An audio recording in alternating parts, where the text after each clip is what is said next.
에베소서 4장 15절에서 16절까지의 말씀입니다. 우리 하나님의 말씀을 다 함께 받들어 읽겠습니다. 오직 사랑 안에서 참된 것을 하여 범사에 그에게까지 자랄지라. 그는 머리니 곧 그리스도라. 그에게서 온 몸이 각 마디를 통하여 도움을 받음으로 연결되고 결합되어 각 지체의 분량대로 역사하여 그 몸을 자라게 하며 사랑 안에서 스스로 세우느니라. 아멘. 이 한국교회 메시지는 참 재밌습니다. 다 서로 비슷비슷합니다. 그래서 우리가 이 목사님 하신 예와 저 목사님 다 알아요. 그리고 서울에서 이 교회를 다니든 지방에서 교회를 다니든 어떤 비슷한 내용들을 다 알고 있더라고요. 뭔가가 업계에 비밀이 있는 것 같습니다. 그 중에 뭐 그런 것도 있어요. 아마 아실 거예요. 10만 원짜리 수표 이렇게 구겨서 땅에 떨어뜨리면 그 구겨졌다고 그거 안 죽겠느냐 다 아시잖아요. 그래서 뭐 당신은 10만 원짜리보다 더 소중한 하나님짜리다. 뭐 이런 제목까지 똑같아요. 하나님짜리라고. 뭐 그런 류의 설교를 들어보신 적이 있으실 겁니다. 그러면서 그 설교의 마지막에 항상 그런 얘기하죠. 당신은 하나님의 걸작품입니다. 뭐 이리저리 해석하면 그 말이 틀린 말이 아니라 맞습니다. 우리는 하나님께서 만드신 걸작품입니다. 최고의 작품이에요. 그런데 예전에 한번 설교한 적이 있는데 성경에서 직접적으로 하나님의 작품이다라고 말한 존재는 우리 인간이 아니고 개인이 아니고 교회입니다. 성경은 교회를 향해서 하나님의 포이에마, 하나님의 작품이다라고 말씀하십니다. 교회를 향해서. 수요 기도회를 통해서 하나님의 음성을 듣는 법에 대한 설교를 계속하고 있는데 사실 우리는 계속 모든 것을 통해서 하나님의 음성을 들을 수 있죠. 그리고 우리는 이 하나님의 작품인 교회를 통해서도 하나님의 음성을 들을 수 있습니다. 하나님의 음성을 듣는다고 하면 사람이 말할 때 귀로 듣는 것과 같다고 오해할 수 있는데 정확하게 말하면 하나님의 뜻을 분별한다 이런 뜻이겠죠. 그러니까 하나님께서 교회를 만드시고 그 안에 우리를 두셔서 하나님의 뜻을 분별하며 살도록 하셨는데 우리도 이 교회 안에서 하나님의 음성을 분별할 수 있기를 바랍니다. 하나님께서 교회를 만드신 이유는 교회를 통해 깨어진 세상을 회복하려고 하심입니다. 세상이 깨어졌다는 것이 무슨 뜻입니까? 아마 제가 계속 여러 번 말씀드렸기 때문에 이제는 좀 아실 것이라고 생각이 됩니다. 현상만 봐도 그래요. 요즘은 인터넷을 틀면 제가 원하는 것보다 그 인터넷 누군지는 모르겠는데 그 사람이 저에게 들려주고자 하는 이야기를 보게 되어 있습니다. 저는 어떤 목사님 설교를 찾아서 들으려고 유튜브에 들어갔는데 맨 처음 화면에 도로 분쟁에 관한 내용이 들어있더라고요. 근데 제목 자체가 안 볼 수 없게 생겼어요. 그래서 그냥 지나가면 되는데 이렇게 넘어가서 보게 되었습니다. 그 내용을 보니까 뭐였냐면 어떤 사람이 자기 앞에 들어오겠다고 깜빡이를 켜니까 들어오라고 자리를 비켜줬어요. 근데 보통 그렇게 하면 어떻게 합니까? 정상적인 사람은 감사합니다 하고 이렇게 들어가죠. 그리고 들어가서 이렇게 비상등 켜서 고맙습니다 이렇게 얘기하고 지나갈 거예요. 그런데 그 사람은 어떻게 했냐면 창밖으로 손을 내밀어서 제가 직접 할 수는 없지만 손가락 욕을 하고 지나갔습니다. 그러면서 그 사람이 너무 억울해가지고 비켜준 사람이 그러니까 그런 메시지를 보내는 거예요. 이 바보같이 자리나 비켜주고 욕이나 먹어라 이런 식이었던 거죠. 그러니까 양보를 해줘도 욕을 먹었다고 억울해하면서 이제 블랙박스 영상을 올린 겁니다. 사회가 참 병리적인 현상을 많이 가지고 있어요. 우리나라가 참 희한한 이상한 세상이 되어가는 것 같아요. 근데 그 모습이 사실은 깨어진 하나님 나라를 너무나 잘 보여주는 겁니다. 왜 이런 일이 발생할까요? 왜 이런 일이 발생하느냐? 성경은 이게 다 하나님의 사랑에서 끊어졌기 때문에 발생한 깨어진 하나님 나라 현상이다라는 거예요. 다들 다른 사람을 이용하려고 합니다. 사랑은 없고 비난을 하고 주려고 하기보다 어떻게든지 안 주려고 그러는 거죠. 섬기려고 하기보다 섬김을 받으려고 하고 어떻게든지 나 편하자고 다른 사람들 힘들게 해도 괜찮다라는 생각을 이 사회가 병리적으로 너무나 심하게 하고 있어요. 무엇을 알 수 있습니까? 그러니까 깨어진 하나님 나라 현상은 무엇이 깨진 겁니까? 공동체, 서로서로의 관계가 깨어진 것이 하나님 나라에 깨어진 현상입니다. 공동체가 깨어진 거예요. 그러니까 예수님은 이 깨어진 하나님 나라를 회복하려고 이 땅에 오셨습니다. 공동체를 회복하려고 오신 거예요. 그래서 그 결과로 하나님의 사랑을 깨닫고 하나님을 사랑하기에 그 하나님에 대한 사랑을 또 다른 형제에게, 또 다른 자매에게 주면서 서로 사랑하며 하나님 나라를 회복하기를 바라신 하나님의 작품이 바로 교회다. 교회라고 하는 공동체다. 이렇게 말할 수 있습니다. 그러면 여러분, 우리가 다 교회하면 가지고 있는 이미지가 있죠. 여러분은 어떤 이미지를 가지고 계십니까? 뭐 여러 가지가 있을 겁니다. 예수님을 모르는 사람들도 교회에 대한 이미지가 있을 겁니다. 좋은 이미지도 있고 나쁜 이미지도 있겠죠. 그리고 때로는 우리조차도 우리가 가지고 있는 그런 이미지들 때문에 교회에 대해서 어떤 오해를 가질 수 있습니다. 우리가 가지고 있는, 물론 굉장히 많은 사람들이 가지고 있는 오해일 거예요. 교회에 대해서 가장 먼저 생각하는 것이 교회를 건물로 생각하는 거죠. 이것은 사실은 저에게도 마찬가지입니다. 왜 그러냐면 자꾸 이렇게 돌아다니면 건물이 보여요. 그래서 나도 잘못 생각하고 있나 보다, 그런 생각이 듭니다. 그러니까 무의식 속에 있는 거죠. 교회는 건물이구나, 이게 있는 거예요. 그러니까 그런 좋은 건물 보면 그게 더 좋은 교회가 될 것이다 라고 하는 무의식적인 생각이 제 안에 있는 거예요. 저도 박혀 있는 거죠. 그리고 혹은 또 교회 대장은 누굽니까? 많은 분들은 예수 믿지 않는 사람일수록 더욱더 목사가 주인이다 라는 이야기 할 겁니다. 우리는 이제 그것을 벗어나 보려고 열심히 노력하고 있는데 목사는 절대 대장이 아닙니다. 진짜 교회는 눈에 보이는 것보다 보이지 않는 부분이 훨씬 더 큽니다. 그게 교회예요. 오늘 본문이 가르쳐주는 이미지는 바로 교회란 예수 그리스도의 몸이라는 거죠. 성경은 교회 건물을 교회라고 이야기한 적이 없습니다. 그리고 사람을 교회의 주인이라고 가르치지도 않았습니다. 교회의 주관자라고 사람을 얘기하지도 않았습니다. 교회는 예수 그리스도를 믿는 사람들의 모임이죠. 건물이 아니라 우리가 교회인 거예요. 이 사람들이. 그리고 교회의 주인은 누굽니까? 예수님을 머리로 모시고 사는 사람들의 모임이기 때문에 이 교회의 주인은 예수님이세요. 교회는 누가 이끌어가는 겁니까? 사람이 계획하는 것 같지만 우리는 어떻게든지 성령님께서 이끌어가시는 교회가 되도록 성령님께 계속해서 우리의 주권을 내어드려야 됩니다. 교회는 처음부터 성령님께서 만드셨고 성령님께서 인도하셨고 성령님께서 가라고 하신 대로 갔고 그게 교회가 되었습니다. 그랬더니 인간이 계획한 것보다도 훨씬 더 많은 일들을 이룬 것이 초대교회였습니다. 가끔 신앙이 매우 좋은 사람들이 있어요. 그런 사람들 중에 다른 사람들과 잘 어울리지 못하고 그런 말 있죠. 독고다이라고. 그럴 때가 있습니다. 난 하나님에 대해서 성경에 대해서 잘 알고 어느 지역에 있는 큰 교회에 다녔었고 이러한 한 일이 있었어. 그렇게 말하면서 약간은 좀 다른 성도들과 선을 긋는다면 사실은 그 사람은 신앙이나 교회에 대해 완전히 오해하고 있는 겁니다. 교회는 우리가 함께하는 공동체이기 때문에 그렇습니다. 다시 한번 우리는 그런 오해를 좀 벗어났으면 좋겠습니다. 교회란 무엇입니까? 우리가 교회입니다. 이 사람들이 교회예요. 우리가. 고개를 돌려봤을 때 보이는 그 사람과 내가 교회입니다.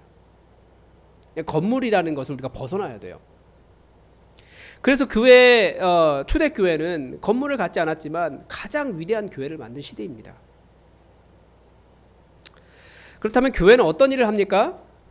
역시 오늘 본문 이외에도 훨씬 더 많은 이야기들이 있지만 오늘 본문만 가지고 설명을 하면 가장 먼저 이야기하는 것은 우리는 사랑 안에서 라고 시작을 합니다. 교회의 가장 큰 특징은 서로 사랑입니다. 깨어진 하나님 나라, 처음에 깨어진 것이 하나님의 사랑을 받는 것에서부터 깨어졌기 때문에 이 사랑을 회복한 사람들의 모임이라는 거죠. 우리를 사랑하신 하나님의 사랑에서 시작하였고 우리를 끝까지 사랑하신 예수님의 그 십자가의 사랑을 받아들여서 우리는 그리스도인이 되었습니다. 우리는 이 사랑이 감사해서 모였고 이 사랑을 이어가고자 살아가고 있는 사람들입니다. 그래서 지금 오늘 본문은 사랑 안에서라고 이야기 시작하고 끝에서도 사랑 안에서라고 끝을 맺고 있습니다. 교회는 사랑으로 시작해서 사랑으로 끝맺는 곳이에요. 그래서 예수님은 어느 정도까지 사랑해야 된다. 이게 그 뭐라고 할까요? 어떤 의무라기보다 이렇게 보여주셨어요. 어떻게 보여주셨습니까? 먼저는 그 예수님이 끝까지 사랑하셨다라고 표현할 때 그 배경이 누굽니까? 예수님 팔아먹은 제자 가룟 유다도 끝까지 사랑하셨다라고 하는 요한복음 13장 이야기를 가지고 끝까지 사랑하셨다라는 이야기를 하십니다. 우리는 가룟 유다를 뭐라고 이야기합니까? 이 배은망덕한 놈 뭐 그러면서 여러 가지 욕을 하잖아요. 그런데 사실 예수님께서 그 다음에 나오는 십자가 위에서 죽으셔야 했던 죄인은 가룟 유다이기보다는 바로 우리 아닙니까? 그러니까 우리는 어떻게 보면 가룟 유다보다 더 나쁜 사람들이에요. 가룟 유다는 예수님 제사장들에게 팔아먹은 사람이고 예수님 십자가에 못 박히게 한 사람들은 우리잖아요. 가룟 유다 뭐라고 할 게 아니에요. 그래서 예수님의 그 십자가의 사랑을 보여주시면서 우리에게 내가 이렇게 너희를 사랑했으니 이 사랑을 받은 너희도 그 사랑으로 서로 사랑해라 라고 부탁하셨습니다. 이게 예수님께서 보여주신 사랑입니다. 어디까지 사랑해야 되냐? 가룟 유다도 사랑하고 나 못 박는 자도 사랑해라. 어려운 일이죠. 우리가 잘 안 하려고 해요. 그런데 그걸 하는 곳이 교회라는 겁니다. 바로 옆에 있는 사람 사랑하는 것이 우리가 하는 일입니다. 그리고 그 다음에 사랑 다음에 이야기하는 것이 참된 것을 하여 라고 되어 있는데요. 이 참된 것이라는 것은 진리를 말한다라는 뜻입니다. 우리 진리가 뭡니까? 하나님의 말씀이고 복음이고 예수 그리스도입니다. 우리의 마음은 사랑, 우리의 입은 하나님의 말씀을 담고 있는 곳이 교회입니다. 다른 이야기하는 것이 아니고 교회, 하나님의 말씀. 그리고 우리의 목표는 무엇입니까? 그 다음에 가르쳐주는 것, 범사에, 그러니까 모든 일에 그에게까지 성장하는 것입니다. 보통 교회가 또 성장이라고 하면 어디에 그 성장이라는 단어를 사용합니까? 언제 우리 교회 성장했다라고 이야기하나요? 교인 수가 늘어나고 큰 교회 건물을 세우고 목사님이 책을 쓰고 방송에 나가고 뭐 이런 것들을 우리는 성장이라고 이야기해요. 그런데 여러분 정말 그런 것이 성장이 맞습니까? 아까 우리가 교회가 무엇인가에 대한 정의를 다시 세웠던 것처럼 우리는 성장이라고 하는 개념도 다시 세워야 합니다.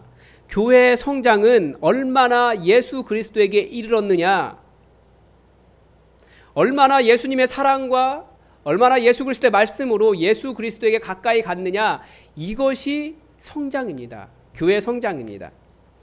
그래서 제가 신앙이 좋아졌습니다 라고 하는 표현은 어떤 뜻입니까?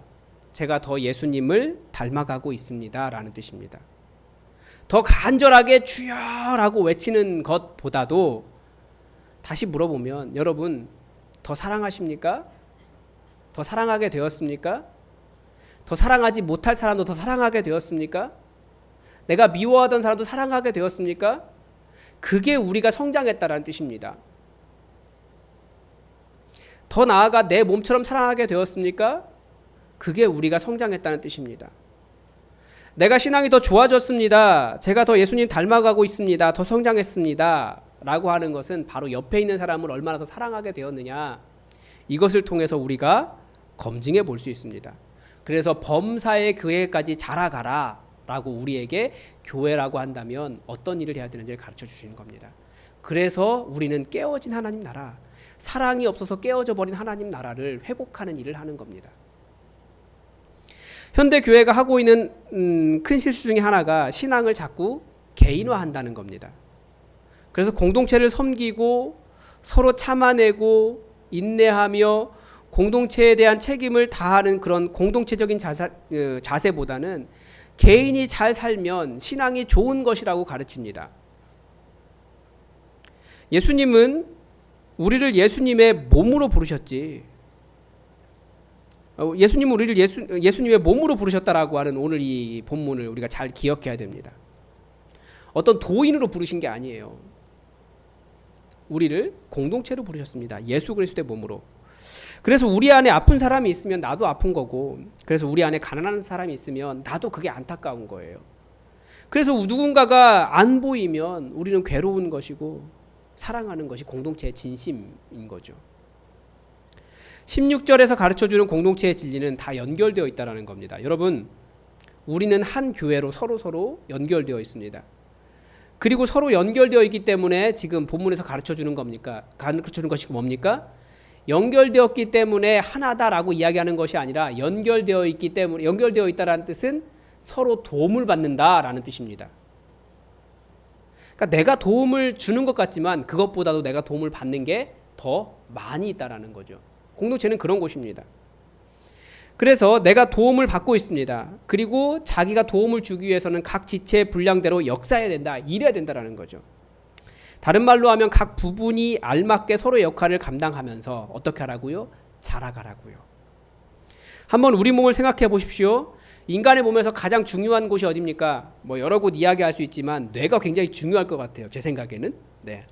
그런데 이 뇌도 뼈와 뭐 관절과 근육이 받쳐져야 이 위치에 있는 거잖아요. 아무리 중요해도. 그러니까 아무리 중요해도 다른 조직이나 이 몸의 구조에 도움을 받지 않으면 존재할 수 없는 것이 몸의 한 기관들입니다. 모든 것이 마찬가지예요. 아무리 훌륭한 몸의 조직도 서로 연결되어서 서로 도와주지 않으면 그 위치에 있을 수가 없어요. 교회는 바로 그런 곳이라는 겁니다. 그리고 이 모든 것을 하나로 만들어주는 것, 다시 한번 마지막에서 사랑 안에서 스스로 세워라 라고 이야기합니다. 역시 사랑이 빠지면 아무것도 아닌 것이 교회다라는 거죠. 하나님은 이 교회를 통해, 교회라는 곳을 통해 어떤 말씀을 하고 계실까요? 하나님은 우리의 성장과 우리의 사랑과 우리가 추구해야 할 진리가 무엇인지를 교회를 통해서 말씀하고 계십니다. 우리가 예수님을 닮아가야 한다라고 하는데 얼마나 예수님에 가까이 이르렀느냐? 계속해서 우리에게 아직은 좀 그게 아닌 것 같아. 혹은 잘하고 있어. 이런 이야기들을 교회 안에서 스스로 검증해 볼 수 있도록 하신다는 겁니다. 그 사람 정말 사랑하니? 혹시 누군가를 바라보면 굉장히 미움이 먼저 나타나고 그 사람 용납하기가 너무 어렵다라는 마음이 먼저 나타나니? 그렇게 우리 안에 질문을 하시는 거죠. 그래서 우리는 다 그런 연약함들을 가지고 있으면서 내가 지금 더 사랑해야 되는구나.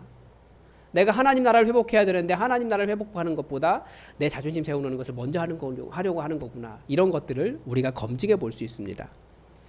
그리고 예수님께서 그 사람을 위해서도 십자가 지셨다라는 것을 인정하는 것이니? 라는 식으로 십자가가 어떤 의미인지도 가르쳐 주십니다. 많은 말씀을 하세요. 그리고 그 사람을 섬기고 사랑하는 것이 성장이다 라는 것도 말씀해 주십니다. 제가 요즘 슬목생이라고 하는 모임을 한다고 말씀을 드렸잖아요. 네. 목사님들이 모여서 이런 모임, 그 목사님들이 이렇게 모여서 이런 모임 하는 것이 생전 처음입니다. 목사님들이 모임이 없다는 뜻이 아니에요. 이런 모임은 처음이에요. 목사들이 모여서 자기가 얼마나 성장하고 있는지를 나누고 때로는 잘 되지 않는 것들을 반성하면서 서로를 위해 중보하고 기도합니다. 여러분, 이게 얼마나 놀라운 일인지 여러분 잘 모르실 거예요. 목사는 항상 사역 얘기만 하거든요. 만나면 자기 얘기 잘 못해요. 그런데 자기 이야기를 해요. 이게 어떤 일인지 여러분 잘 모르시는군요. 목사들의 모임이 좀 그렇습니다. 근데 정말 서로 사랑하면서 자기 이야기를 하고 서로를 위해 중보하는 그런 모임을 갖고 있습니다. 목사들은 만나면 가면을 써요. 가면을 쓰는 데 익숙하지 자신의 연약함을 내어놓는 데는 익숙하지 않습니다. 근데 자기의 허물과 연약함을 내어놓고 서로를 위해서 기도합니다. 그리고 그 모임에 가면 자꾸 자기 것을 줘요. 뭐만 생기면 주고, 2개 생기면 주고, 자기 못 먹으면 주고. 그렇다고 그분들 사역하시는 교회가 그렇게 큰 게 아닙니다. 10명, 교인이 10명인 교회도 있고 부목사님들도 있어요. 부목사님도 있어요.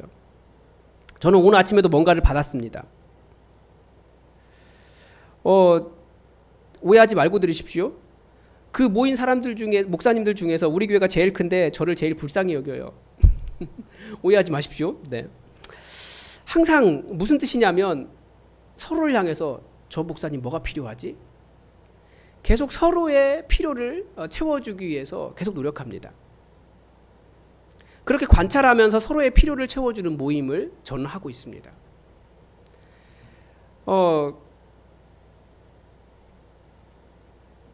그래서 오늘 아침에 아주 좋은 걸 받았어요. 더 서로 사랑하고 더 섬김으로 성장했는가? 우린 그것으로 우리가 더 예수님께 가까이 갔다. 우리가 다 하나가 되었다. 더 예수님을 닮아갔다. 신앙이 성장했다. 이것을 판단하고 있습니다. 저는 우리 교회 목장이 바로 그런 곳이 되기를 바랍니다. 제가 바라는 것보다 우리 예수님께서 교회를 세우신 이유가 그거예요.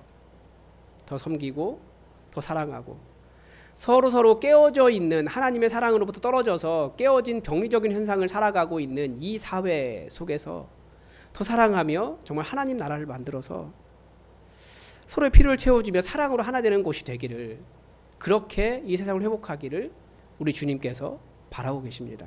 바로 그곳이 교회입니다. 정리하겠습니다. 여러분, 교회가 무엇입니까? 사랑 안에서 진리를 말하며 서로를 돕고 섬기며 예수 그리스도를 닮아가는, 예수 그리스도의 모습을 이루어가는, 예수 그리스도에게까지 자라가는 곳이 교회입니다. 건물이나 조직이나 다른 어떤 것으로 교회를 평가하는 것은 옳지 않습니다. 우리가 진짜 교회가 무엇인가? 이 사랑으로 시작해서 사랑으로 끝나는 이 모임, 예수 그리스도에게 자라가는 모임, 서로 도와주면서 서로 도움을 받으면서 그렇게 서로를 세워가는 그곳이 바로 교회라는 겁니다. 우리는 교회를 통해서 바로 이 하나님의 음성을 듣습니다. 우리 무엇이 부족한지 알잖아요. 여러분, 오늘은 혹시 들으신 음성이 없으십니까? 누군가를 생각할 때 내가 안타까이 여기며 예수 그리스도의 마음을 갖기보다 혹은 다른 마음을 가지신 적이 있습니까? 그게 바로 주님께서 우리에게 말씀하신 겁니다. 그거 아니라고.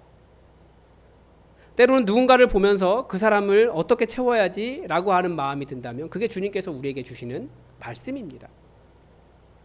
더 사랑하지 못한 것 때문에 아파하고 때로는 더 사랑해야 된다는 것을 깨닫게 되고, 그게 주님의 음성을 듣는 겁니다. 우리가 공동체 안에서. 우리 여기 모였는데 예수품한 교회라는 이름으로 모였는데 서로 사랑하며 서로 도우며 연합하며 서로의 필요를 채우며 하나를 이뤄서 우리 예수 그리스도의 사랑의 모습을 닮아가서 그리스도에게까지 자라는, 그리스도의 장성한 분량까지 자라는 그런 성도들이 되길 바랍니다. 우리는 교회로 부르심을 받았습니다. 기도하겠습니다. 하나님, 오늘 우리가 어떠한 교회로 부르심을 받았는지 다시 한번 말씀에 도전을 받습니다. 우리가 세우려고 하는 교회는 철저하게 예수 그리스도의 사랑에 뿌리 박을 수 있도록 도와주시고, 철저하게 서로의 필요를 채우며 서로를 깊이 사랑하며 서로 도움을 주며 연결되어 연합하며 그렇게 아름다운 예수 그리스도의 몸이 될 수 있도록 우리를 주의 영으로 인도하여 주시옵소서. 우리 예수품한 교회 이곳에 세워가려고 하는데 아직 이제 시작하려고 열심히 노력하고 있는데, 아니 어쩌면 이미 시작되었는데, 하나님, 우리를 정말 온전한 교회로 인도하여 주시고 오로지 예수님만 주인 되고 성령님의 인도함을 받고 예수 그리스도의 장성한 분량을 향해 나아가는 사랑의 공동체 되게 하여 주시옵소서. 우리가 한마음 한뜻 되어서 진정한 교회 세워갈 수 있도록 도우시길 원하오며 예수님의 이름으로 기도드립니다. 아멘.